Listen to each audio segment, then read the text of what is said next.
Carta de Paulo aos Romanos, capítulo 3, de 9 a 18. Diz assim a palavra de Deus: pois que somos melhores do que eles?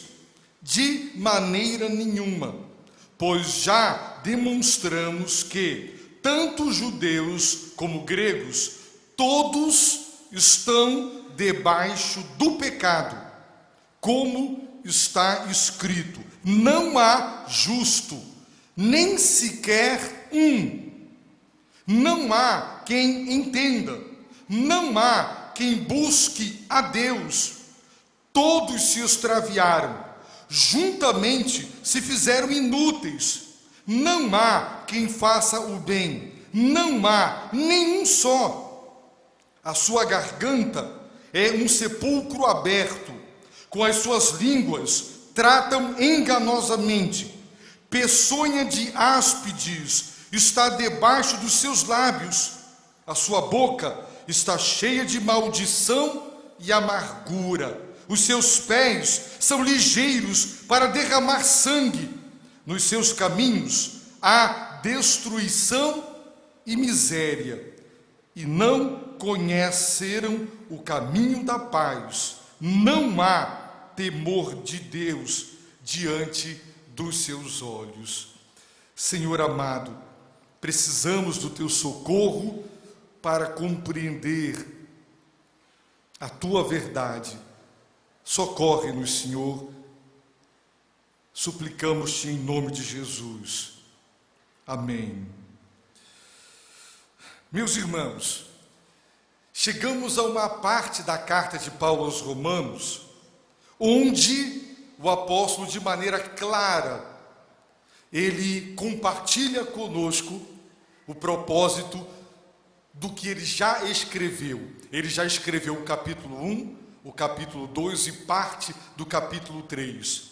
E ele diz assim: já demonstramos, portanto, tudo quanto ele escreveu até o momento presente, trata-se de uma demonstração, de uma comprovação. Paulo está defendendo a seguinte tese: todos estão debaixo do pecado.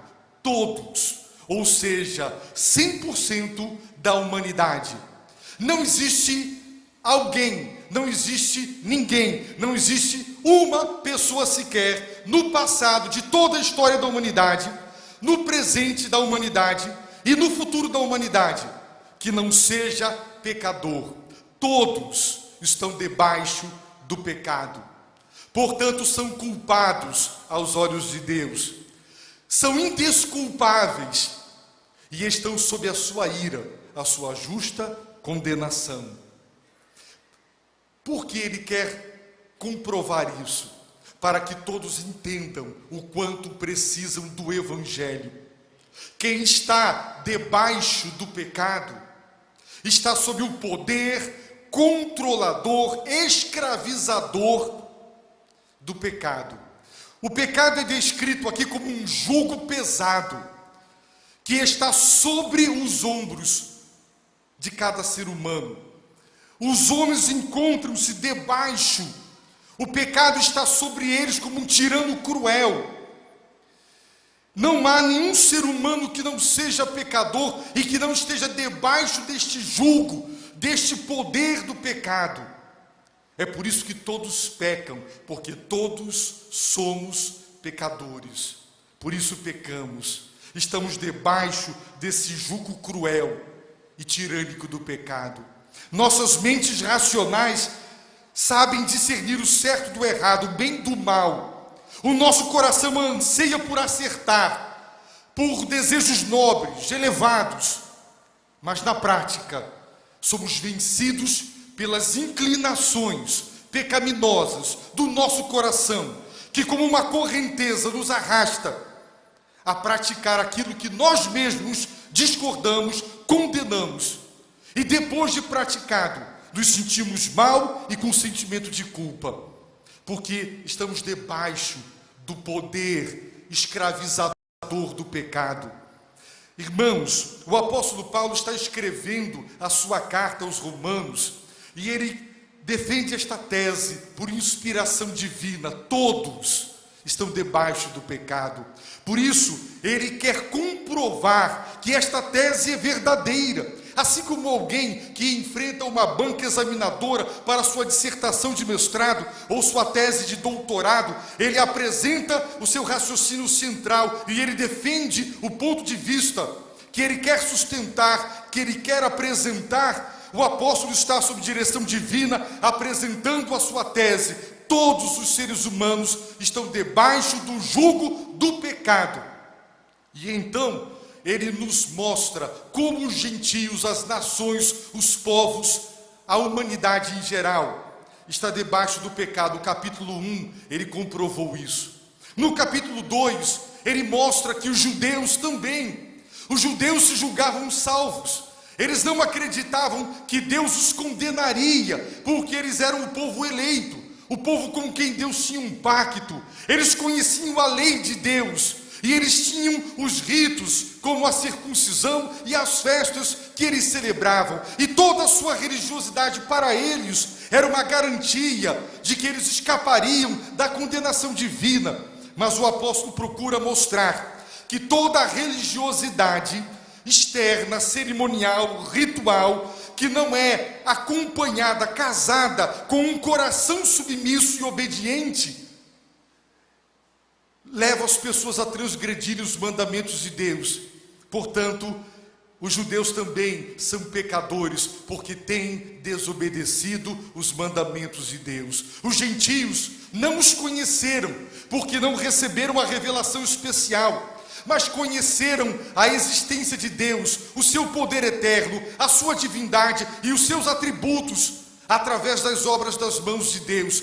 Todos receberam, por intermédio da revelação natural e geral e da revelação especial, conhecimento de Deus, e todos falharam em viver de acordo com a luz e o conhecimento que receberam. Todos conheceram os princípios morais, ou pela natureza moral do homem, ou pela própria palavra de Deus escrita, mas todos quebraram as leis de Deus que possuíam e conheceram. Por isso Paulo começa perguntando: somos melhores do que eles? É como se Paulo perguntasse a nós cristãos aqui: nós somos melhores do que as pessoas que estão lá fora, que não estão aqui nesse exato momento? Os judeus se julgavam melhores, favoritos de Deus, porque Deus os elegeu, porque Deus fez com eles um pacto, porque Deus lhes deu a lei e a revelação especial, e não fez isso com mais nenhuma outra nação. No entanto, meus irmãos, eles se esqueceram que a razão de todas estas bênçãos era a graça divina, e não o mérito. Eles não eram privilegiados e abençoados porque eram dignos, era a pura misericórdia de Deus. As razões para todos os privilégios estavam em Deus, não estavam neles. Mas eles criaram um nacionalismo elitista, exclusivista, racial, preconceituoso, e simplesmente chamaram o resto da humanidade de cães perdidos. Nós somos os judeus salvos, o povo de Deus, e vocês são o combustível do inferno, porque vocês foram criados para isso. Era assim que eles se julgavam. E Paulo pergunta: somos melhores do que eles? E ele responde: de maneira nenhuma. Paulo quer mostrar que somos todos farinha do mesmo saco. Somos todos transgressores das leis de Deus. Pela graça, Deus deu alguns privilégios a Israel, mas eles não tiveram a responsabilidade dos privilégios. Eles quebraram as leis de Deus, como as nações e os povos também quebraram. Portanto, eram transgressores, pecadores e dignos da justa ira divina. Por isso ele diz: já demonstramos que tanto judeus como gregos, ou seja, toda a humanidade, todos estão debaixo do pecado. Não só pecam, mas estão sob esse poder controlador, este poder tirânico, este poder que esmaga, este fardo pesado do qual não são capazes de se livrar. Portanto, precisam do Evangelho, porque o Evangelho é poder de Deus. A salvação do jugo do pecado só é possível pelo poder de Deus, o Evangelho de Jesus Cristo. Paulo quer apresentar a salvação por meio do Evangelho, e ele está deixando claro, todos precisam dessa salvação, porque todos estão debaixo desse jugo.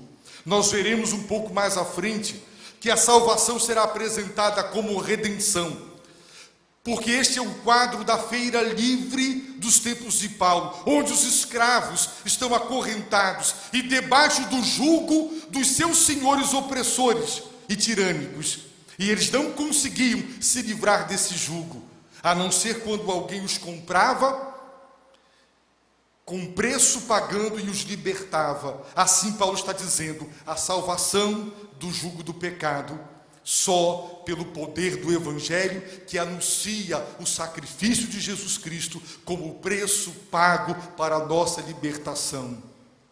Paulo quer mostrar a universalidade do pecado. O pecado é uma realidade universal. Nunca houve um ser humano na tribo indígena mais remota, na face da terra, ou no presente momento ou no futuro, que não seja pecador diante de Deus, que não transgrida as leis de Deus que ele conhece. Se ele não tem nas mãos a Bíblia, ele tem um coração ético, moral, porque foi feito à imagem e semelhança de Deus, e ele transgride os padrões morais gravados por Deus em sua própria natureza constitucional. Ele tem uma consciência que o acusa quando ele erra e que o absolve ou o aplaude quando ele acerta. Portanto, todos transgridem as leis de Deus que conhecem, sejam as leis da palavra escrita ou da revelação geral de Deus por intermédio da criação. Todos são pecadores. Agora, para fundamentar a sua tese, Paulo vai citar agora nada mais, nada menos do que 7 passagens do Antigo Testamento. Do verso de número 10 até o verso 18, são todos textos retirados do livro de Salmos e do livro do profeta Isaías. Observem, portanto, que Paulo é uma autoridade apostólica. Ele recebia de Deus revelações especiais. E ele tinha autoridade não só para pregar a palavra, mas para escrever a eterna palavra de Deus. Mas quando ele não tinha da parte de Deus nenhuma revelação especial, ele recorria à revelação escrita, a autoridade máxima em matéria de fé e de conduta, o Antigo Testamento. Ele recorre às escrituras do Velho Testamento para fundamentar a sua tese de que todos universalmente são pecadores e precisam do Evangelho de Jesus Cristo. E a primeira citação, verso 10, como está escrito, escrito na palavra de Deus. O tempo do verbo está escrito, dá a ideia daquilo que é permanente, não foi escrito de maneira provisória, de maneira que um dia será alterada. O tempo do verbo indica algo que foi registrado para todo o sempre e assim permanecerá, porque se trata da palavra do Deus eterno. Observem o elevado conceito que Paulo tem das escrituras do Velho Testamento. Por isso, aqueles que dizem, eu não acredito no Velho Testamento, eu não aceito o Deus do Velho Testamento, estão rejeitando a palavra eterna de Deus, que os apóstolos davam toda a credibilidade e endossavam a inspiração do Antigo Testamento. Como está escrito, não há justo, nem um sequer.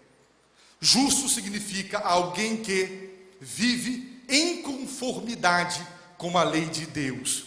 Alguém que vive de acordo com os parâmetros, os preceitos, as normas, os princípios revelados por Deus, e nunca os transgrediu até o presente momento. Não há justo, não há ninguém que tenha conseguido todo o tempo e o tempo todo obedecer toda a lei de Deus. Não há. quando Jesus mostrou a extensão e a profundidade, o alcance dos mandamentos morais de Deus, deixando claro que eu posso não ter me deitado com uma mulher casada ou solteira, sendo eu casado, mas se em meu coração eu a cobiço, eu já transgredi o mandamento: não adulterarás. Posso não dar uma facada ou enforcar alguém, mas se em meu coração eu nutro ira e ódio contra esta pessoa, eu já quebrei o mandamento: não matarás. E assim por diante, diante deste padrão, porque Deus não está preocupado somente se externamente nós obedecemos ou não a sua palavra, mas se interiormente também a obedecemos. Eu pergunto: quem não é pecador?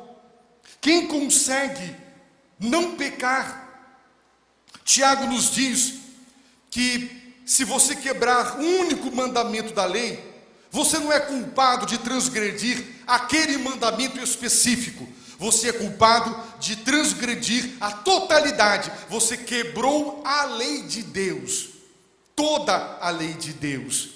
Por isso, está escrito no Salmo: não há justo, não há nem sequer um.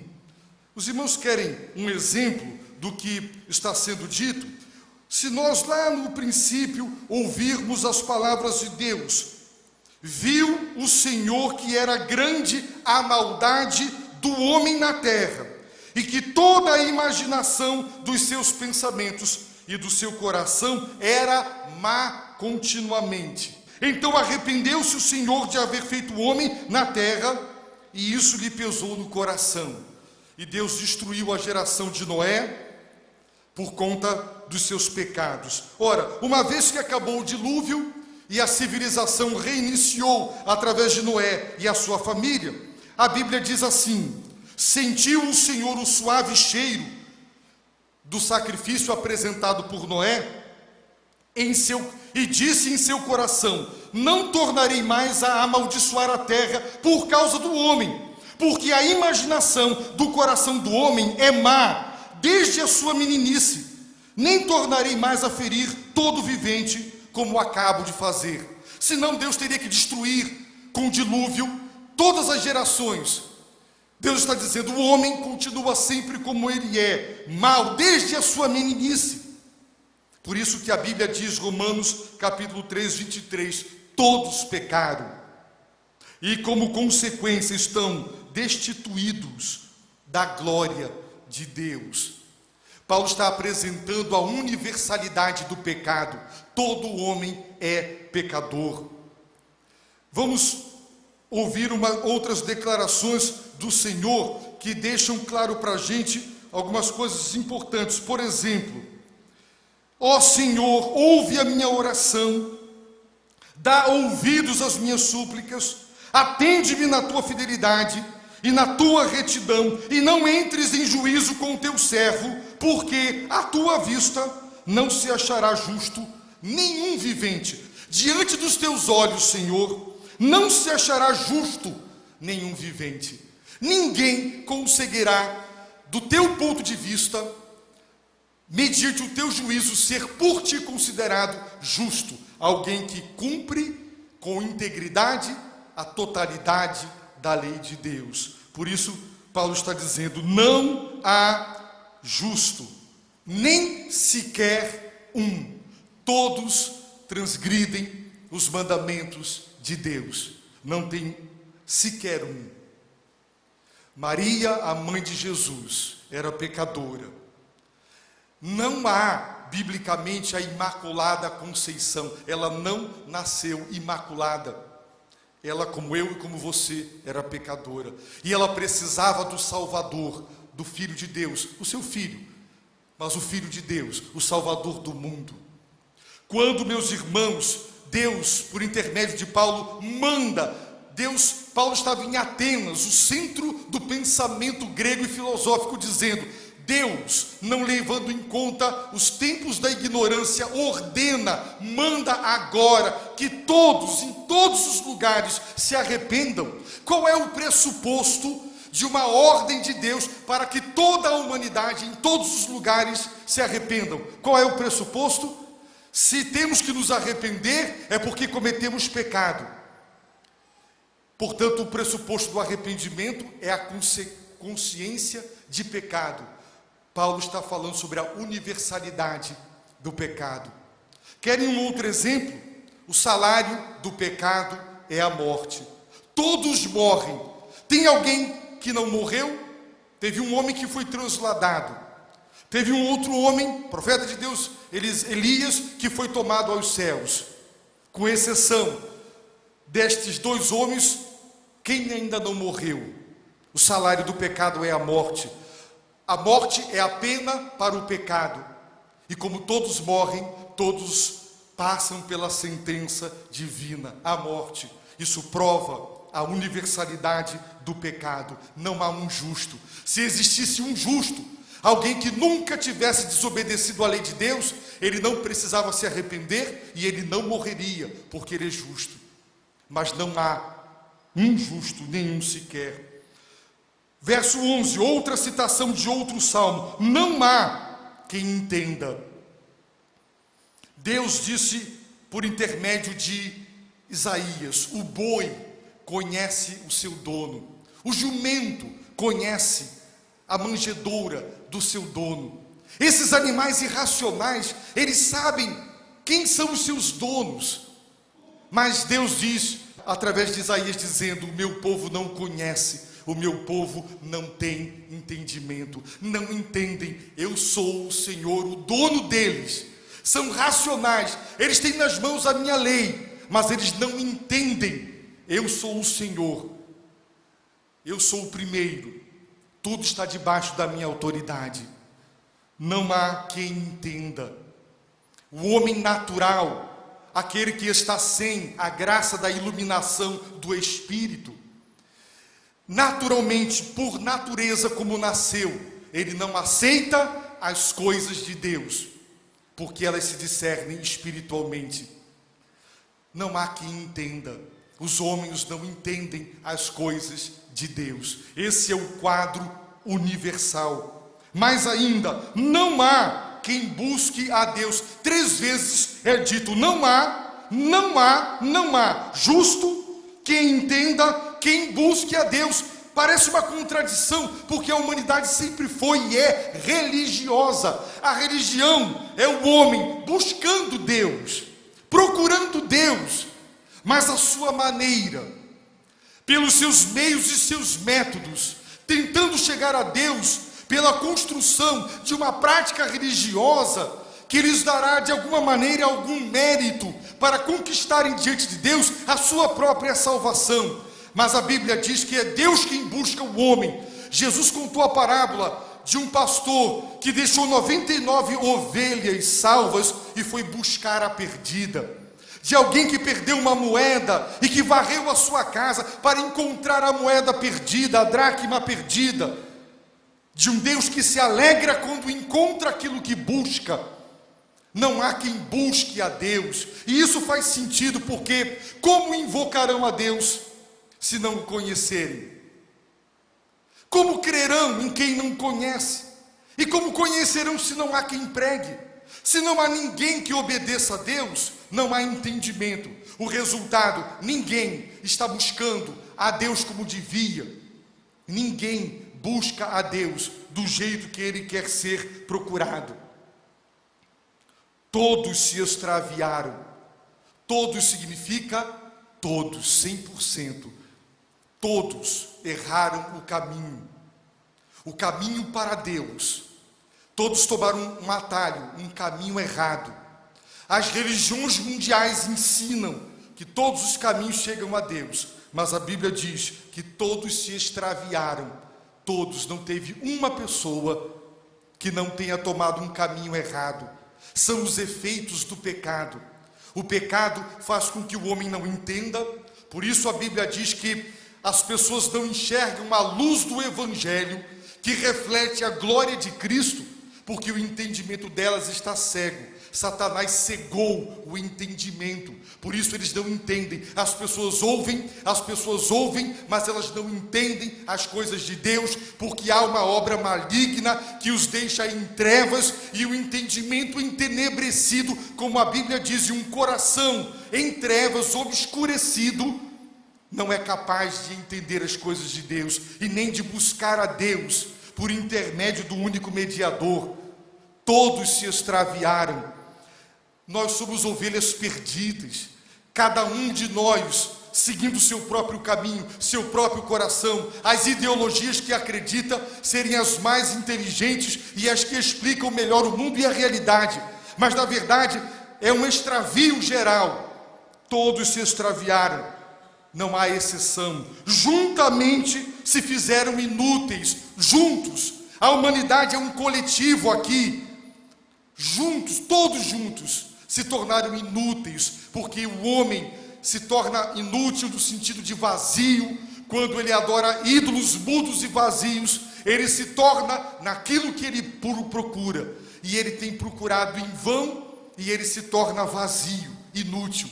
É por isso que há tanta gente deprimida, há tanta gente tomando calmante, antidepressivo, porque nós vivemos na era, meus irmãos, da ansiedade, na era da perda do sentido da vida. A vida para alguns faz sentido porque tem o trabalho, tem família, mas alguma coisa ali sai do lugar, alguma coisa desarruma.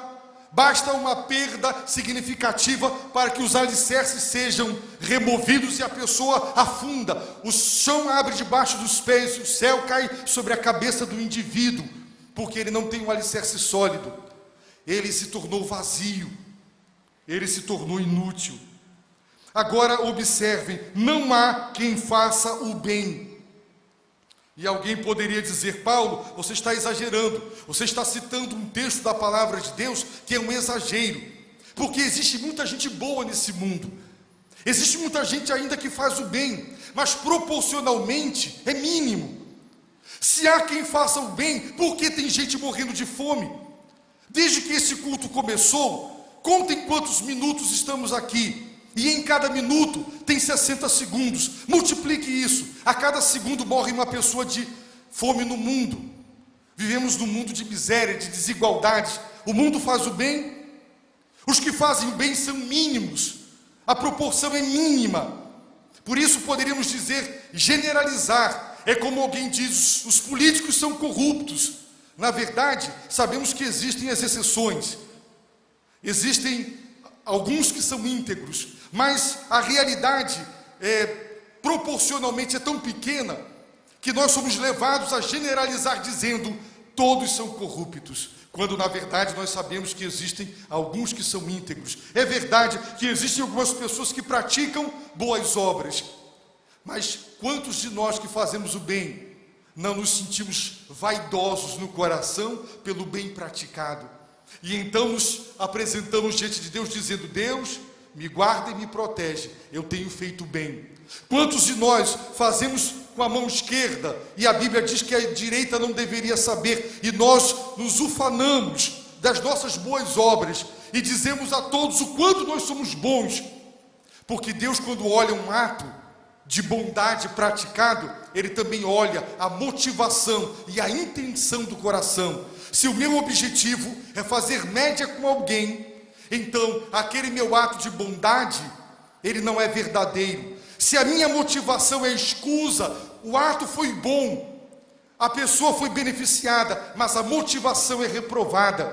E Deus conhece os alvos dos atos, as motivações dos atos, o que subjaz aquele ato de bondade, o suficiente para dizer: não há quem faça o bem. Todos são pecadores, e até quando fazem o bem, sentem-se vaidosos, orgulhosos, e querem se salvar, dizendo: por que Deus me condenaria?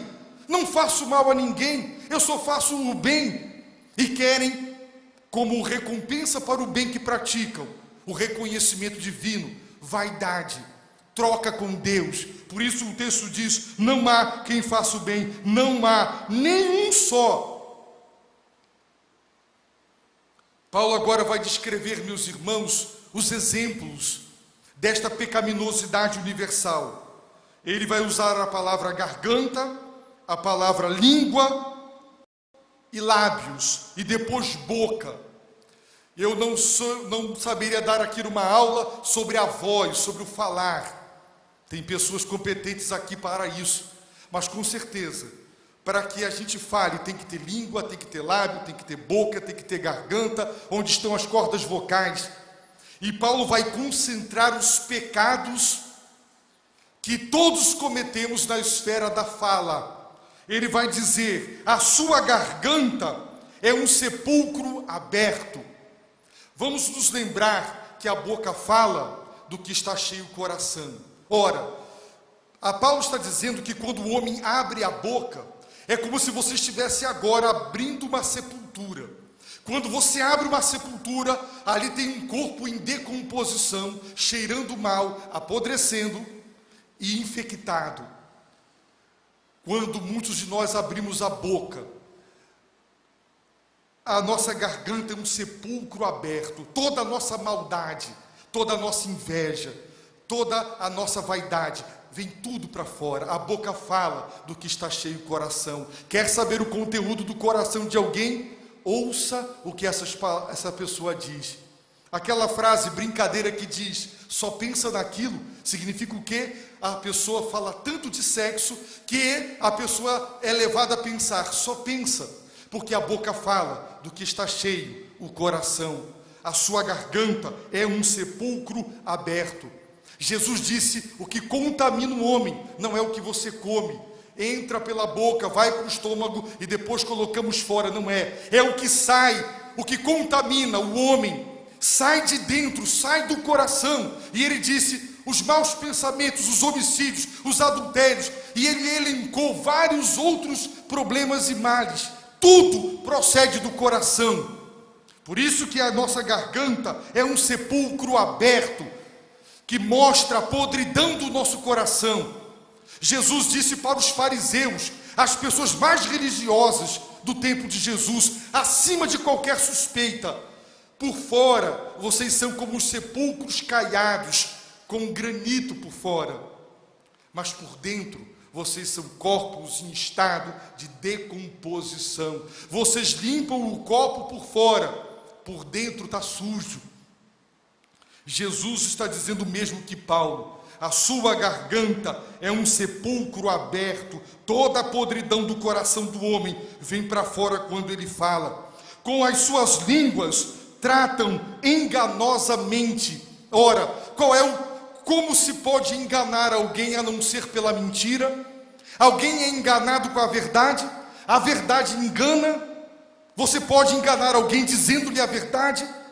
Ora, se as línguas tratam enganosamente, é porque as línguas dos homens são línguas mentirosas, a serviço do engano.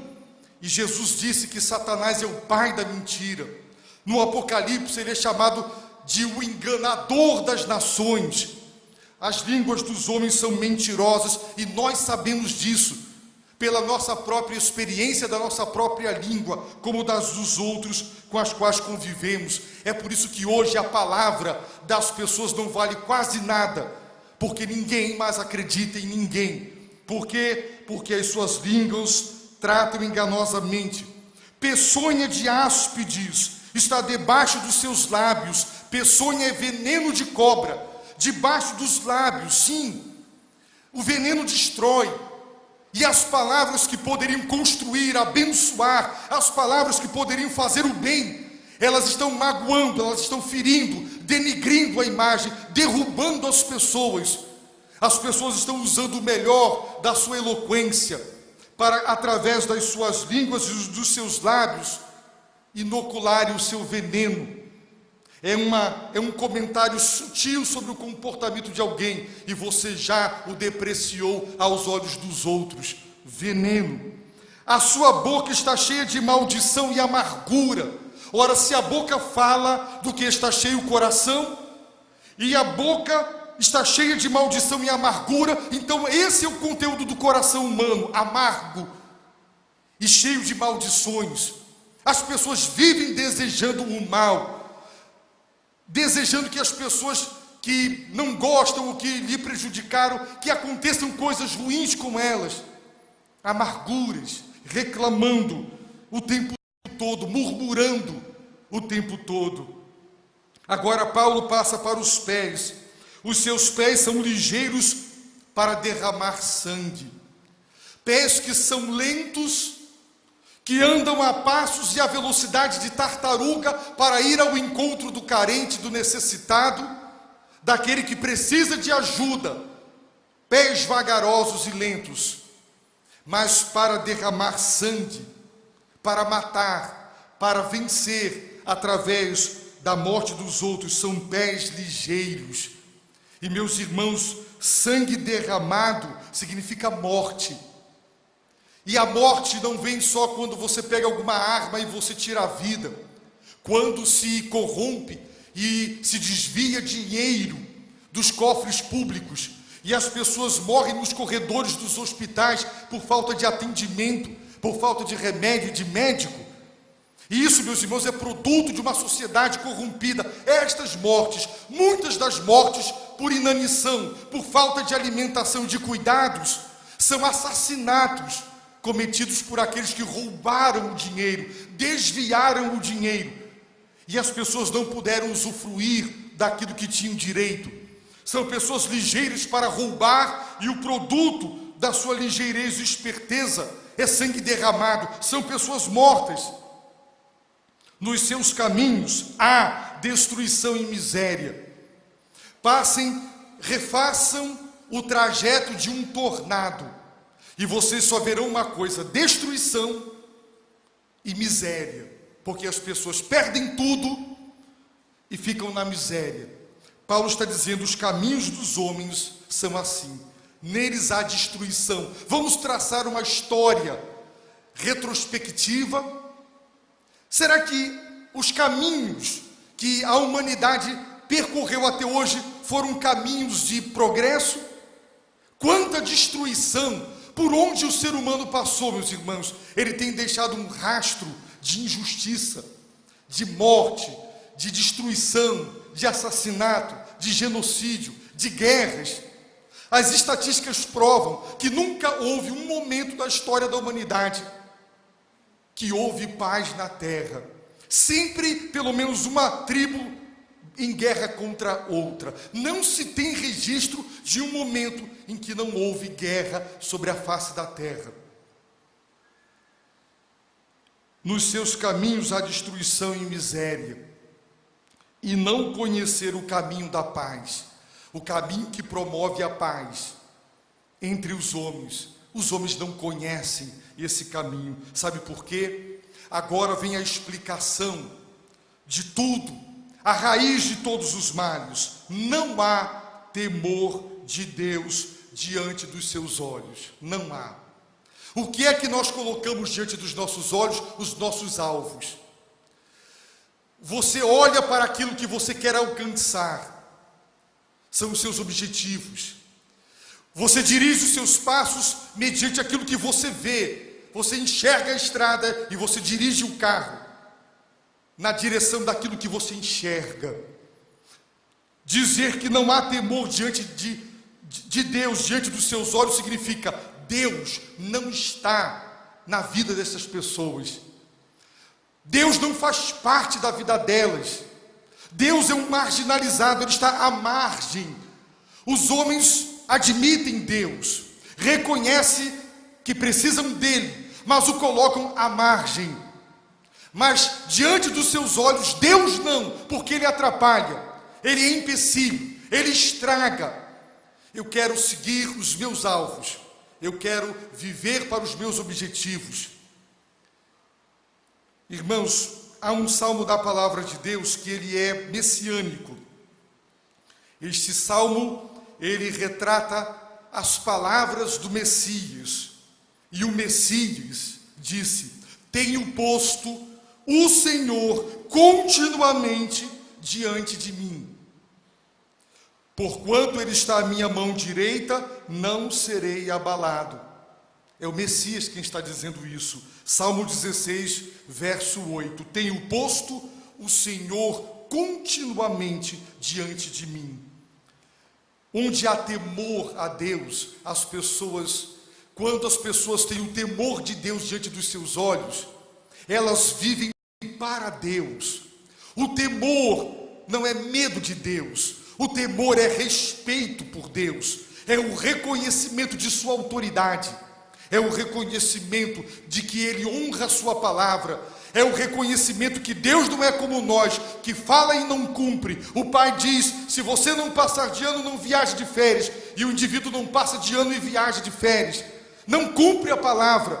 Deus não é como o homem, Deus promete e Deus cumpre. E tem muita gente que diz: faça e eu vou lhe dar, e o indivíduo faz e ele não dá. Não há credibilidade nas palavras, mas Deus não. O temor a Deus significa: eu creio que Deus é vivo, verdadeiro, e que Ele fará o que Ele disse. Ele não deixará o pecado impune. Eu não pecarei porque eu tenho temor a Deus. Irmãos, Abraão mentiu em relação à sua esposa, dizendo que ela era irmã, e de fato ela era meia-irmã, porque ele disse: nesse lugar não há temor de Deus, e a minha esposa é bonita, vou me matar para ficar com ela. Onde não há temor, as pessoas praticam o mal, mas onde há o temor, as pessoas fazem o bem e evitam o mal. Então Paulo está dizendo: não há temor de Deus diante dos seus olhos. Eles não colocam Deus na frente deles, colocam uma imagem, colocam outras coisas, outros alvos de vidas, mas Deus não vivem para Deus. E por isso está aí a descrição do que é a nossa garganta, a nossa língua, os nossos lábios, a nossa boca, os nossos pés, as nossas mãos. Todos somos pecadores. Paulo recorreu à autoridade. 7 textos tirados de Salmos e um de Isaías para confirmar a sua tese. Todos estão debaixo do pecado. Por isso, nós precisamos do Evangelho, porque quem está debaixo do jugo do pecado não consegue se livrar dele, a não ser que uma força externa invada, quebre esse jugo e traga libertação. É por isso que Paulo está dizendo: eu não me envergonho do Evangelho, porque o Evangelho é o poder de Deus para a salvação. Evangelho é poder para a salvação, porque anuncia que a justiça divina se revelou na cruz do Calvário, quando o justo Jesus paga na cruz do Calvário, satisfazendo a lei de Deus e as exigências de Deus. Ele paga a pena que a justiça de Deus requer para o pecado humano. O Evangelho é a solução. Você é tão pecador quanto eu. Se você duvida que é pecador, então vamos projetar os seus pensamentos nesta tela e você ficará envergonhado. Eu ficaria, todos nós ficaríamos, todos somos pecadores, precisamos de salvação, porque Deus não deixará o pecado impune. A ira de Deus, disse Paulo, já está se revelando, e ela ainda se revelará em toda a sua força e plenitude no juízo final. Por isso, nós precisamos do Evangelho, porque só o Evangelho nos salva da ira de Deus. Se você quer ser salvo da ira divina, do justo juízo de Deus por causa dos seus pecados, você só tem uma chance: o Filho de Deus. O Evangelho é Jesus, Jesus é o Evangelho. Eu termino com as palavras do próprio apóstolo, que um pouquinho mais à frente diz assim: mas graças a Deus que, embora tendo sido servos do pecado, quem não tem Jesus está debaixo do pecado, do jugo da servidão do pecado. Mas graças a Deus que, embora tendo sido servos do pecado, obedecestes de coração à forma de doutrina a que fostes entregues, e libertos do pecado, fostes feitos servos da justiça. Observem bem, nós éramos servos do pecado, porque estávamos debaixo do seu jugo, agora libertos do pecado. Só Jesus nos tira e quebra esse jugo, quebra as amarras e quebra as correntes do pecado que nos escraviza e nos perdoa. Portanto, você precisa de Jesus, eu preciso de Jesus. Só Jesus, só Jesus, só Jesus. Somente o Filho de Deus. Arrependa-se dos seus pecados, confesse-os a Deus e deposite toda a sua fé e toda a sua esperança no Filho de Deus. Só assim você será salvo pela graça, através da fé.